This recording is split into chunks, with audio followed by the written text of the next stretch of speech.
Magandang araw po, maligayang pagdating sa Veg Eskwela. Sa ating webinar series, tuturuan po namin kayo kung paano magtanim ng masustansyang gulay sa inyong tahanan, paaralan o komunidad.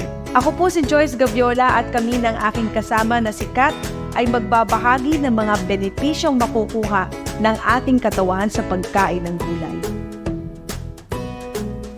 Madalas nating marinig ang kasabihang ang kalusugan ay kayamanan. Bakit nga ba? Ayon kay Herophilus, isang manggagamot na Griego noong mga 300 BC, kapag wala ang kalusugan, hindi maaaring ipakita ang karunungan, hindi maaaring mahayag ang sining, hindi maaaring lumabas ang lakas. Ang kayamanan ay nagiging walang silbi. At ang katalinuhan ay hindi maaaring gamitin.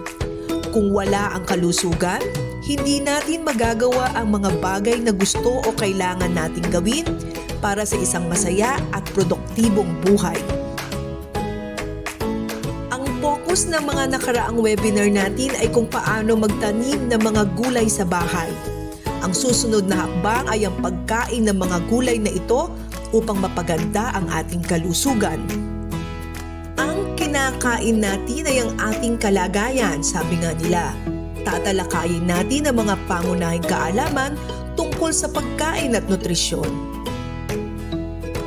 Hindi na bago ang idea ng pagkain at ang kaugnayan nito sa nutrisyon at kalusugan. Araw-araw, pinag-iisipan natin ang pagkain ng pinakamabuting pagkain para sa ating katawan upang mabigyan tayo ng sapat na sustansya at enerhiya para sa mga pang-araw-araw na gawain. Ang pagkain ay parang gasolina na nagbibigay ng enerhiya sa ating katawan. Ang nutrisyon naman ay ang proseso ng pagkain at paggamit nito para sa paglaki, metabolismo at pagkumpuni ng mga tissue. Ang malnutrisyon ay tumutukoy sa kakulangan, labis o kawalan ng balanse sa paggamit ng enerhiya at sustansya ng isang tao. Ang isang bata ay maaaring malnourished na kinabibilangan ng pagiging maliit, payat, kulang sa timbang, at kulang sa micronutrients. Sa Expanded National Nutrition Survey noong 2018, ipinakita ng datos na 1 sa 5 bata na wala pang 5 taong gulang ay kulang sa timbang. Kung ang isang bata o tao ay kulang sa timbang, maaaring hindi siya nakakakuha ng sapat na nutrients na kailangan ng katawan. Ito ay maaaring magresulta sa mga sumusunod. Hindi sapat na proteksyon laban sa infeksyon, ang katawan ay madaling magkasakit. Ang katawan ay maaaring laging pagod, mabagal o napipigil na paglaki. Ang mga buto ay maaaring hindi lumaki at umunlad ng maayos kung walang sapat na supply ng nutrients. Ang pagkakaroon ng mababang taas para sa edad ay kilala bilang stunting. Ito ay resulta ng pangmatagalang malnutrisyon. Ang stunting ay humahadlang sa mga bata na makamit ang kanilang pisikal at kognitibong potensyal. Para sa mas nakakatandang mga bata at mga adult, may isa pang mga senyales na hindi ka nakakakain ng sapat na gulay. Maaari kang madaling makaramdam ng muscle cramps, maging makalimutin, hindi gumaling ang iyong sipon, o madaling magkaroon ng mga pasa. Lahat ng ito ay maiiwasan sa pamamagitan ng isang malusog na diet na kinabibilangan ng maraming natural na pagkain. Ang isang malaking bahagi ng isang malusog na dieta ay dapat binubuo ng mga prutas at gulay. Ang mga whole grains ay mayroon ding papel sa ating dieta. Ang magandang pinagmumulan ng protina ay dapat ding galing sa karne, manok, seafood, itlog at marami pang iba. Bakit nga ba mahalagang kumain ng gulay? Kilalanin natin ang mga glow foods.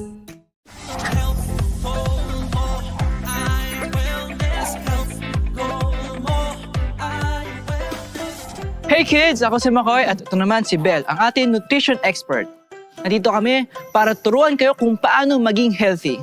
Ang health goal for this episode to learn about Glow Foods. Makoy, naalala mo pa ba kung ano ang Glow Foods? Of course, ang Glow Foods ay binubuo ng prutas at gulay na kailangan natin para malayo tayo sa sakit, tulad ng sipon o ubo. Tama! Pinapatibay nito ang ating resistensya para hindi tayo laging absent dahil sa sakit. Marami itong taglay na vitamins and minerals. Kaya pala palagi ako pinapakain ni nanay ng prutas at gulay.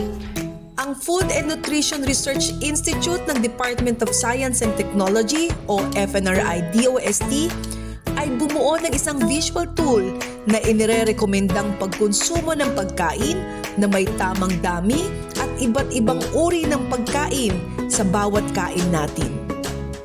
Ito ay popular na kilala bilang pinggang Pinoy na nagtataguyod ng isang malusog na plato ng pagkain para sa mga Pilipino. Gaano karaming Glow Foods ang dapat nating kainin? Bel, gaano ba karami dapat lang kainin kada meal? Sige nga, let's check Pinggang Pinoy to find out. Dapat, kalahati ng ating pinggan ay nakalaan sa iba't ibang mga prutas at gulay. Tandaan lang, kailangang mas marami ang gulay kaysa sa prutas. Kalahati ng pinggan para sa makukulay na prutas at gulay? Wow! Nakakagana na, healthy at balanced pa. Lagi nating sinasabi na ang mga gulay ay mabuti para sa ating katawan at dapat natin itong regular na ubusin. Ngunit anong mga sustansya ang makukuha natin dito? Bawat kulay ay may sustansyang binibigay. Kaya ang bagong health goal natin, kumain ng iba't ibang prutas at gulay. Good job, Makoy! Alam mo ba, na sa kulay pa lamang, malalaman na ang good sa taglay ng bawat prutas at gulay? Alam ko yan! Halimbawa kapag color red, tulad ng apple, kamatis at pakwan. Ano bang goodness meron to? Red is good for the heart. Pinapalakas ito ang ating puso. At kapag yellow naman, tulad ng pinya at mangga, Ang mga yellow fruits at vegetables naman ay pampatibay ng resistensya para hindi magkasipon at ubo. kapag color orange, ano magandang naidudulot ng pagkain na to? Ang color orange ay pampalinaw ng mata. Makoy, may naisip ka bang mga halimbawa ng orange na Glow Foods? Kalabasa at carrots. Kayo mga bata, may iba ba kayo naisip? Kung meron, very good! Bel, ano namang goodness ng dark green leafy vegetables? Tulad ng malunggay, pechay at kangkong. Ang dark green leafy vegetables ay dapat kainin para lagi kang alerto. Here's a tip, kids. The greener the color, the better. The greener the color, the better. Sige, tatandaan namin yan, di ba kids? Last na, ano naman ang bibigay sa atin ng colors blue and purple? Ang mga kulay na blue at purple ay nakakatulong para hindi madaling mahawa sa sakit. Oh, iwasan natin magkahawa ng sakit sa klase. Dapat kumain ng talong, ubas, talbos ng kamote at iba pa. Grabe no! Ang dami nagagawa ng Glow Foods! Sa dami ng kulay at sustansya, makabuka ng rainbow! Tinanong namin ang ilang tao kung ano ang mga gulay na gusto nilang kainin. Hello, ako po si TJ. And my favorite vegetable is carrots. Gusto ko po ito kasi po masarap at malinamnam, mas lalo na po sa pansit. Maganda na mahilig si TJ kumain ng carrot. Ang mga carrot ay partikular na mataas sa vitamin A, lutein at zeaxanthin na mabuti para sa mga mata. Naglalaman din ito ng significant na halaga ng dietary fiber na nagtataguyod ng digestive health. Ang mga carrot ay inihahanda rin bilang merienda tulad ng carrot sticks o baby carrots dahil sa kanilang malutong na texture at matamis na lasa. Tulad ng ibang gulay, ang carrot ay karaniwang idinaragdag sa mga juice o smoothies. Ko si Rian Viniz Safar Mandang, 10 years old. Ang paborito kong gulay ay kalabasa dahil ito ay masarap at mataas sa vitamins A, B6, and C.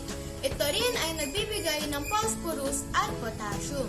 Ang paborito kong luto ng kalabasa ay ginisa dahil ito ay masarap at masustansya. Ang kalabasa ay isang napakahusay na pinagmumulan ng pro-vitamin A na mahalaga para sa kalusugan ng mata at mas batang itsura ng balat, at vitamina C para sa ating immune system. Ang nutritional power pack na gulay na ito ay naglalaman din ng mga mineral tulad ng calcium at phosphorus na tumutulong sa pagpapanatili ng malakas na buto at ngipin, at iron para sa malusog na mga pulang selula ng dugo. Alam mo ba na bukod sa bunga, ang mga dahon at bulaklak ng kalabasa ay ginagamit din sa pagluluto? Ang mga bahagi ng halaman na ito ay mayaman din sa fiber at pro-vitamin A. Ang ilan sa mga Pilipinong pagkain na kasama ang mga dahon at bulaklak ay ang ginataang talbos ng kalabasa at ginisang bulaklak ng kalabasa. Ako po si Jumela Narin P. Mandak. Ang paborito kong gulay ay kangkong dahil masarap ito at madami itong vitamins and minerals katulad ng vitamin A. Ang paborito kong luto sa kangkong ay sinigang.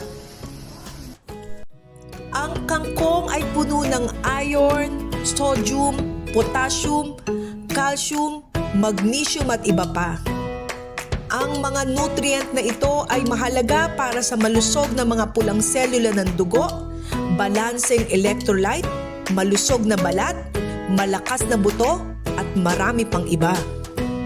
Ang swamp kangkong ay isa sa mga pinakakinakain na gulay sa Pilipinas.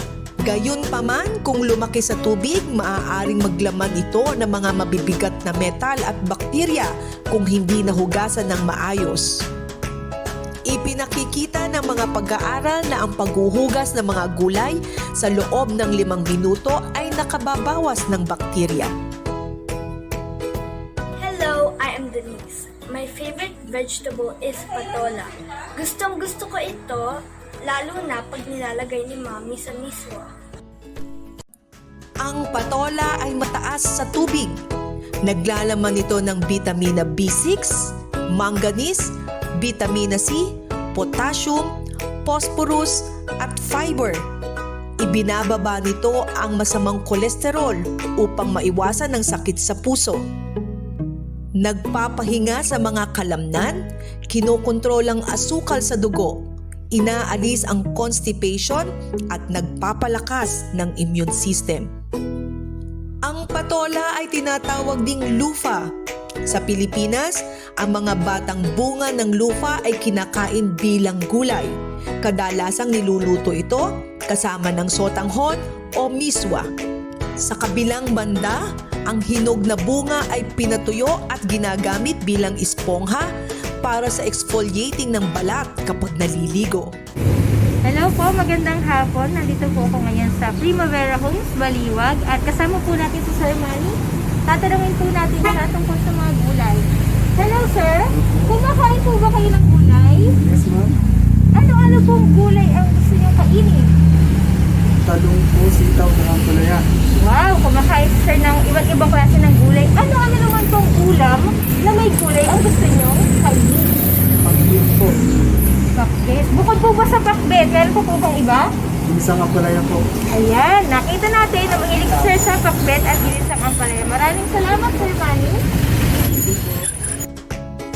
Ang ampalaya, isang gulay na may matapang na lasa, ay isang mahusay na pinagmumula ng mga antioxidant na tumutulong sa pagprotekta sa mga selula laban sa pinsala. Matagal nang itinuturing ang ampalaya bilang isang pagkain at halaman na panggamot, na ginagamit din bilang suplemento sa pagkain at bilang tsaa. Isa ito sa mga paboritong sangkap na idinadagdag sa pinakbet, ang sikat na ulam na gulay ng Ilocano. Hello, magandang hapon. Nandito po rin tayo sa Baliwag at kasama natin si Sir John at tatanungin natin siya kung ano ang mga paborito niyang gulay. Hello Sir John, kumakain po ba kayo ng gulay? Opo, kumakain po. Ano-ano po ba mga gulay ang paborito niyo kainin? Ang mga ano po, gaya ng mga ampalaya, sitaw, okra. Okra. Ayan, marami pala kinakain gulay Sir John. Ano-ano po ba yung mga ulam na may sahog na gulay ang paborito niyo kainin? Ano po, sila mga baboy.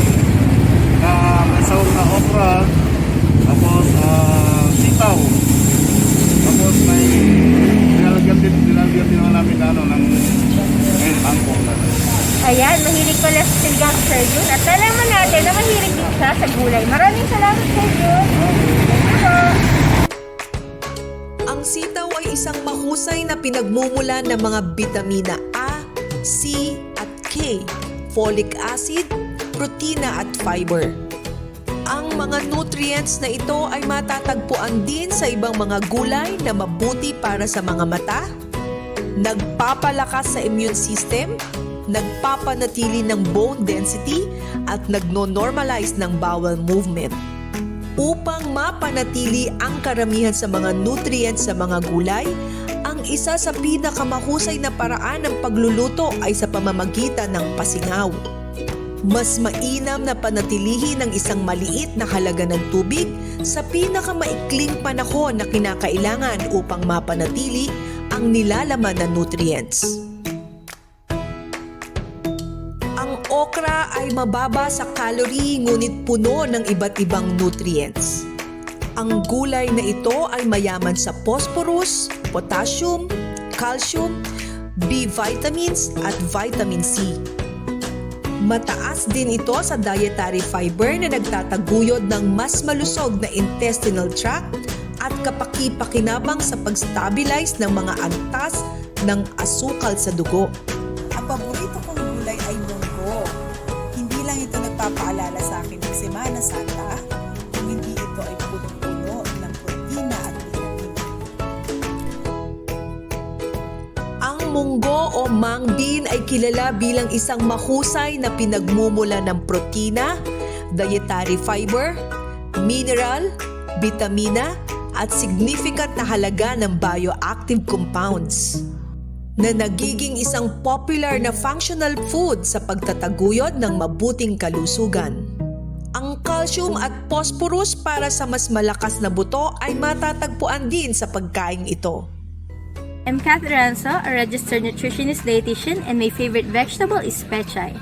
Why pechay? Because it is low in calories, a good source of dietary fiber, vitamin C, E, selenium, calcium, and folic acid. Narinig mo lang ito mula sa isang nutritionist. Ang pechay ay naglalaman ng vitamin C at E na may malalakas na antioxidant na nagpoprotekta sa mga selula. Ito ay mayaman din sa mga mineral, folate para sa produksyon ng DNA at selenium para sa pag-iwas sa pamamaga. Ang isang buong tasa ng nilutong pechay ay halos kapareho ng calcium content ng isang baso ng sariwang gatas ng kalabaw. Hello, my name is Dr. Alex Reyes and I like tomatoes because it's delicious and it's a good source of lycopene. Lycopene is good for the skin and it helps in preventing cell damage. Ang kamatis ay isang nutrient-dense superfood na sumusuporta sa immunity, malusog na balat at mahusay na paggana ng puso. Ang mga kamatis ay kilala rin na isang mayamang pinagmumulan ng lycopene, isang malakas na antioxidant na responsable sa pulang kulay nito. Maaari nating kainin ang mga kamatis ng sariwa o niluto. Ang mga natuklasan sa pananaliksik sa mga kamatis ay nagmumungkahi na ang pagproseso at pagluluto ng mga kamatis ay maaaring dagdagan ng kanilang nutritional value, lalo na ang kanilang antioxidant activity at lycopene compounds.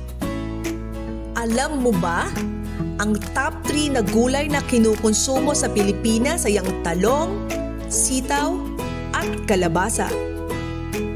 Kaya tandaan, kumain ng gulay at kumain tayo tungo sa kalusugan. Salamat sa panonood ng aming webinar. Sana'y marami kayong natutunan. Para makakuha ng balita tungkol sa mga panibagong paksa, please like and follow our FB page, East West Seed Foundation PH.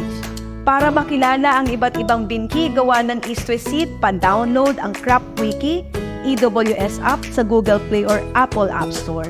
Maaari nang bumili ng East West Seed online COD sa official East West Seed Lazada store. Hanggang sa muli!